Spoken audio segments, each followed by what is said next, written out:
The opening scene features a 20-year-old guy named Shun Ching, who is regarded as unlucky by everyone. No one wants to befriend him because they believe Shun Ching always brings bad luck. In the past, his mother died after giving birth to him. When he was 8, his father developed a heart disease and died. Shun Ching now has only one brother, but he too is a cancer patient who's currently admitted in the hospital. One evening, Shun Ching is walking back home when he notices a thief running with a girl's bag. Springing into action, he tries to catch the thief, but ends up knocking out the girl, indicating how unlucky he is. Following this, he pursues the thief, and along the way, he encounters an elderly man who's burning some papers. The man notices him and summons him closer. After a brief conversation with Shun Ching, the old man discovers that he's actually his heir, whom he's been searching for years. Moreover, the old man appears to be endowed with supernatural abilities, which he decides to pass on to Shun Ching.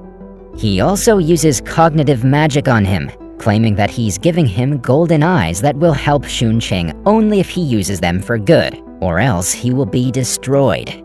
The process seems to be too tiring, so Shun Ching collapses. The next morning, he awakens in the middle of the street looking perplexed.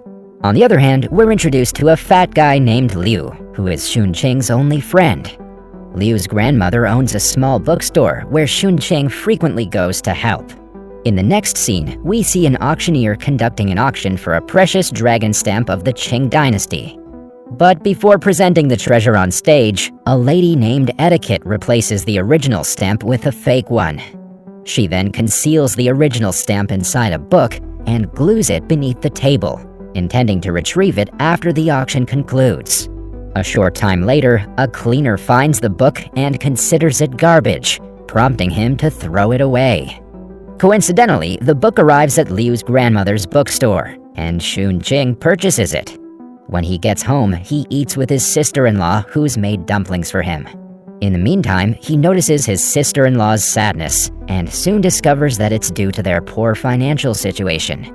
It's revealed that his sister-in-law handles all of the expenses, including the house rent, Shun Ching's tuition fee, and his brother's hospital bills. After learning this, Shun Ching decides to take on a part-time job to help her with the financial burden. However, she tells him to disregard everything and just focus on his studies. Shortly after, he enters his room and takes out the book he bought from Liu's bookstore. To his shock, Shun Ching discovers that he possesses a superpower, as one of his eyes can see through things. He also finds the original dragon stamp inside the book, but is unaware of its rarity. After a while, Shun Ching goes to Liu, who takes him to a rich person named Tong Guobin. He apparently has a hobby of collecting antiques and knows a great deal about stamps. Upon arriving there, they show the dragon stamp to Guobin, which surprises him for a moment. He realizes that he was duped in the previous auction, as he paid 800,000 yuan for the duplicate stamp. In order to confirm, Guobin summons an expert and makes him run some tests. Lo and behold, the stamp is proven to be authentic. Following this, Guobin asks for a price, to which the two respond, 400,000 yuan. Hearing this, Guobin smiles and happily provides them with 400,000 yuan in cash, which shocks them. Guobin also believes that Shun Ching is lucky for him, so he invites him to a stone gambling contest in Yunnan the following week. However, the latter can't decide right away. At the hospital, Shun Ching's sister-in-law pleads with the medical professionals for some more time to pay the hospital bills, but the doctor refuses. Shortly after, Shun Ching arrives there and pours the money on the doctor's desk. He then arrogantly asks if this amount is sufficient to treat his brother. But the doctor responds that his brother must undergo surgery, which costs 1 million yuan. When he realizes that the money is still insufficient, he goes to the lottery shop and uses his power to see through the cards, only to discover that the rewards are very small. Following this, he recalls Guobin's invitation and goes to his place in hopes of making money. In the next scene, both of them fly to Yunnan and are welcomed by a well-known stale maker named Meng Shicheng. After sharing an expensive tea at Meng's place, Shun Ching heads to the restroom. But as he walks out, he comes across the same girl he knocked out previously. Wasting no time, he starts apologizing and then convinces her to come to his hotel room. The girl appears to be impressed by the lavish surroundings, and then introduces herself as Yu Yin Shui. Unfortunately, Shun Qing misinterprets her and believes that she wants to make out with him. He then starts flirting with her, and the two end up having a pillow fight. The next day, Shun Qing, Yu Guobin, and Meng go to the stone market. As they walk, Meng explains to them about the stones and the way to analyze them. According to him, whoever finds a precious jade inside the stone will be wealthy because jewelers will make immediate offers. Afterwards, Shun Qing uses his power to locate the stone with a jade. They all then proceed to the store, whose owner appears to be a dark-hearted man named Bai Shengjun. After this, they buy a stone and have it cut, only to discover that it's a red jade. When Bai notices this, he seizes the stone and declares that it's not for sale. Enraged, Meng confronts him, but Bai offers to settle the argument with a gambling match. Everyone is taken aback by the strange challenge, but Shun Qing, who's confident in his abilities, agrees to proceed. As the group returns, they're approached by a group of armed gangsters. Shun Qing and Yu run in one direction, while Gu Bin and Meng run in the opposite direction. Unfortunately, Yu is a bit slow, so she is caught by a gangster. She's then about to be attacked, but right then, Shun Qing comes in between. He manages to kick the gangster and take Yu away, but in the process, he injures his hand. Upon reaching the hotel, Gu Bin asks Meng for the reason why Bai despises him so much, to which Meng responds that they were college friends and are now business rivals. Hearing this, Guo Bin believes Bai is the one who sent the gangsters.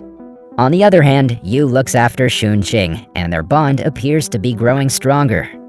The next day, Shun Qing takes Yu to a mall for shopping, and while she's trying on clothes, Bai's men abduct Shun Qing. He's then taken to a car, where Bai offers him 1,000,000 yuan in exchange for working for them. However, Shun Qing believes it's wrong, so he refuses the offer and prepares to leave. However, Bai stops him and gives him an ultimatum. If he doesn't lose the challenge, he will never see his hospitalized brother as well as his friends ever again. Hearing this, a concerned Shun Qing rushes to the mall in search of Yu, but she's nowhere to be found. This makes him realize that Bai was not messing around with his threats. On the day of the stone gambling competition, Shun Qing is in a dilemma as he can't break Guo Bin's and Meng's trust, and also can't ignore Bai's warning. Later, all the gamblers analyze and select a stone, write their symbols on it, and hand it to the judges. During this, Meng receives a message containing images of Shun Qing with Bai. Assuming that he's being betrayed, he quickly informs Guo Bin. However, when the two confront Shun Qing, the latter promises that he's not going to betray their trust. He then uses his power and discovers a special stone. At the same time, Yu arrives and claims that she left the mall yesterday after not being able to locate him. Seeing her, Shun Qing finally becomes relieved. A few moments later, the jury begins to cut the stones.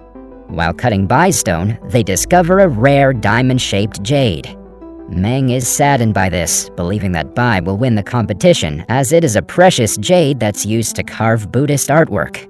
It's later revealed that Bai bribed the judges and chose the pre-selected stone in order to impress his boss, Kai Tuo. Meanwhile, Shun Qing uses his golden eyes to examine his stone and confidently draws cut lines for the person in charge of cutting the stone. To everyone's shock, the stone turns out to be the rarest octagonal jade bead. This makes Shun Qing the winner of the stone gambling competition, much to Bai's dismay. Later in the evening, Shun Qing is with Yu when he presents her with a lovely bracelet. This makes her happy and she hugs him, and it's appearing that their bond is getting deeper and deeper. On the other hand, Bai is on a video call with his boss, who's berating him for losing the competition. Bai begs him for another chance and promises to deliver the dragon stamp to him. Hearing this, Kai Tuo gives him one last chance, warning him not to fail. Elsewhere, Shun Qing and his friends are at the auction for his valuable jade bead. The precious stone sells for a whopping 8 million yuan, making him overjoyed.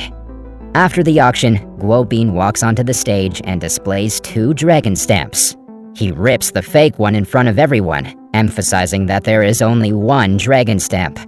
Following this, Meng invites all of them to a bonfire party to celebrate their stone gambling win. Unfortunately, while everyone is busy enjoying themselves, Guo Bin is kidnapped by Kai Tuo's men. Xun Qing and his friends soon learn of this, but they're clueless on what to do.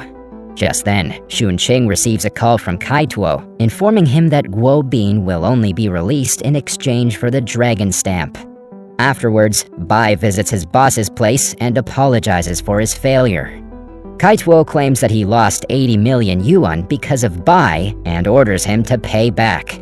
In order to save himself, Bai reveals that the dragon stamp is actually a map that leads to a hidden treasure worth billions of yuan. He also mentions that Kai Tuo, being a foreigner, is not permitted to enter the treasured area, so he proposes to do it himself. Unfortunately, Kai Tuo doesn't fall for it, and instead, he laughs and stabs Bai for being clever. On the other hand, Xun Qing, Yu, and Meng sneak into Kai Tuo's place in order to rescue Guo Bin.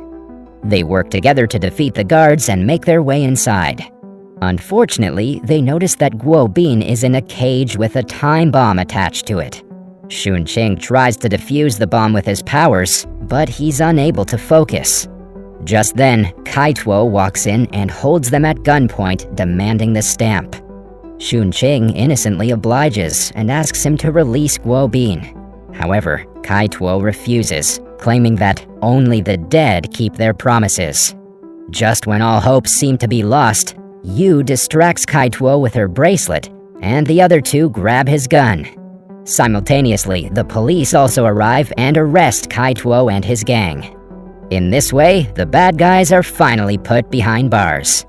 In the final scene, Xun Qing sees the same old man, who informs him that he's imparting the theurgy of seeing the past, which is another skill of GoldenEye's.